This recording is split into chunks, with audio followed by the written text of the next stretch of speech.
Nah, lalu kalau kita lihat misalnya diganti dengan yang baru misalnya. Lo gimana ngelihat optimismenya dengan diganti yang baru? Ibu Nani itu pernah dalam satu wawancara dia mengatakan bahwasanya dia aware banget bahwasanya SPPG itu sering kali dalam tanda kutip ya bermasalah. Ya. Misal ada satu anak anggota dewan nguasain sekitar berapa? 21 atau 24 SPPG Kurang misalnya. lebih begitulah. Atau misalnya kayak 600 dikuasai oleh institusi tertentu, ada 3.000 dikuasai oleh institusi tertentu kalau nggak salah, nanti coba dicek lagi. Tapi banyak banget nih kayak bagi-bagi sebenarnya. Dan akhirnya setelah diteliti lagi, yang paling banyak berasal dari partai tertentu juga. Dan betul. Itu partai misalnya yang sangat berhubungan dengan presiden misalnya. Nah, menurutku itu problem sih. Karena yang kayak gitu aja kan sudah berarti kan meskipun itu kayak legal, tapi kan sebenarnya ini kan bagian daripada favoritism ya. Betul. Yang mana itu kan jadi pertanyaan bergizinya buat masyarakatnya atau buat yang punya dapurnya kan. Makanya ketika kemarin mereka ngumpul di Sentul gitu kan ya. Itu ada orang komen, biasanya kan pemerhati komen kan. Aku mengambil kebahagiaan dari komen. Tulisan komennya gini, penerima manfaat MBG yang sebenarnya.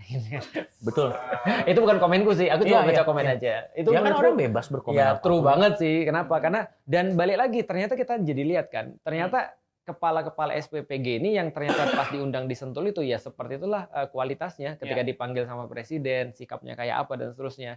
Nah, aku melihat ya masih jauh sih daripada apa yang harusnya terjadi di Indonesia. Tapi lo dengan orang yang ditunjuk, gue nggak tahu ya apakah nanti akan diganti lagi atau gimana, kan masih terlalu dini untuk ngomong ya. Betul. Tapi kalau lo bisa memprediksi atau lo sendiri melihat Ibu Nani ya, Ibu Nani SD yang namanya. Iya, akan lebih baik atau? Oke.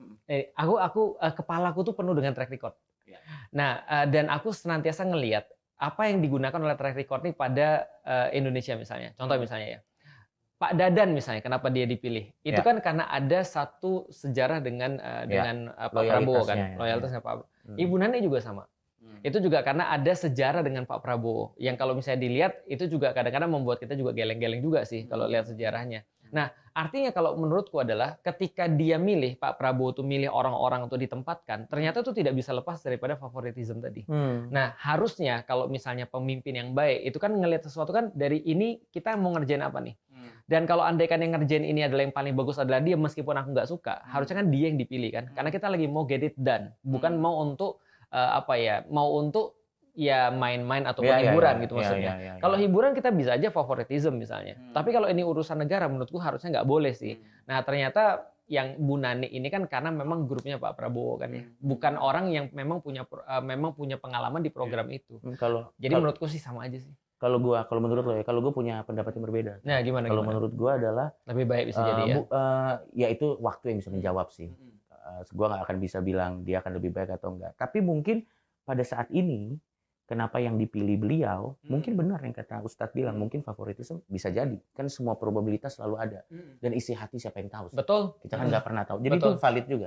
Tapi kalau menurut gue bisa jadi karena mungkin Pak Prabowo ada nama. Tapi nggak ada yang mau. Karena posisi bisa jadi itu. Bisa jadi. Mungkin beliau sudah mencoba untuk se-fair mungkin. Sepertinya orang ini capable.